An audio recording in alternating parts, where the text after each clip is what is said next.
Isang mapagpalang araw na naman mga kaibigan. So magbe-beta breeding na naman tayo ngayon. At ilang araw nga akong hindi nakapag-bike dahil meron akong trangkaso at ugot sipon.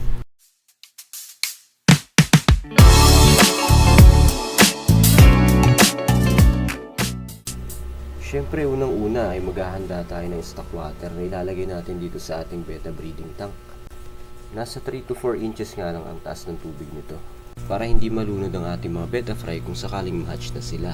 At maglalagay tayo ng plastic ng yelo kung patibay ito ng mga bubble nest ng ating beta male. Ito nga yung mga bubble nest. So dito nila nilalagay yung mga itlog at dito rin nahahatch yung mga fry. Kaya't mahalaga na matibay yan. Pwede rin tayong gumamit ng talisay leaves kaya lang wala akong available sa ngayon. Pero buti na lang meron tayong available na talisay extract. So maganda rin ito para mabalance yung pH level ng ating tubig at makontrol yung ammonia sa tubig na masama sa ating mga isda.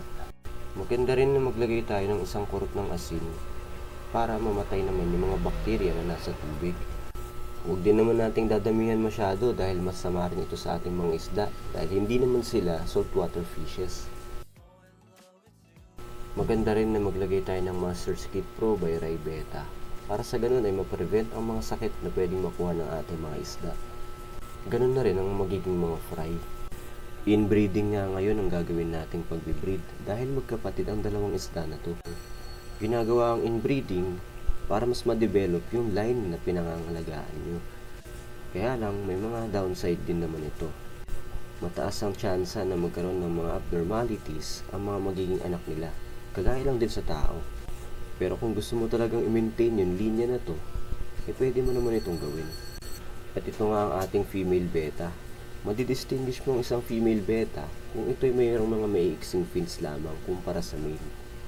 At hindi rin masyadong intense yung kulay nila. At kung titignan mong maigi ay makikita mo nga yung egg spot nila sa ilalim sa pagitan ng ventral fins at ng gills.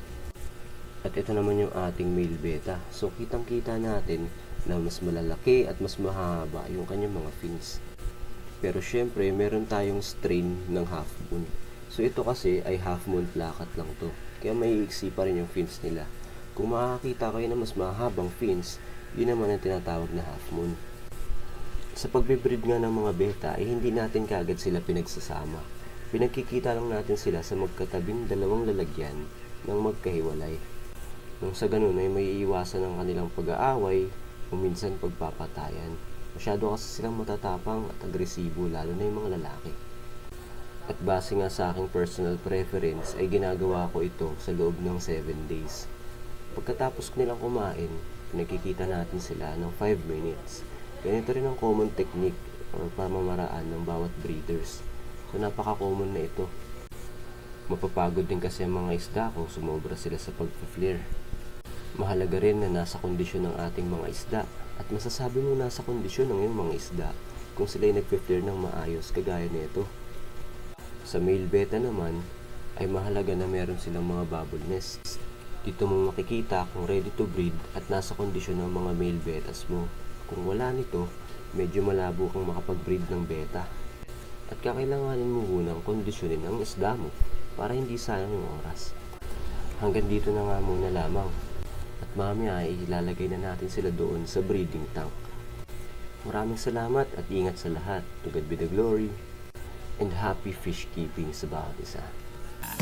早上陪我看